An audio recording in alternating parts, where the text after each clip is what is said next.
Zənglər, məsuliyyət, vaxtla yarış və daim təzyiq.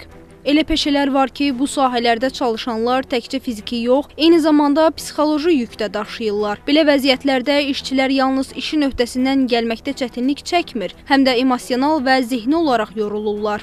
Psixoloq İlahi Aslanova deyir ki, bəzi işlərdə yaranan stres işçidə emosional tükənmişlik sindromu kimi özünü göstərir. Stresli sahələrdə çalışan insanların stressdən dolayı aşırı dərəcədə məsuliyyətli, diqqətli olmağa sövq olunduqları göründüyü üçün onlarda zamanla emosional olaraq tükənmişlik görülə bilir. Stressin və gərginliyin insanlarda təbii resursların tükənməsinə gətirib çıxartdığını müşahidə eləmişik. Bu da özünü diqqətin azalması, gərginliyin artması, yuxu pozuntusu, eyni zamanda motivasiya itkisi və emosional soyuqluq yaratdığını görürük.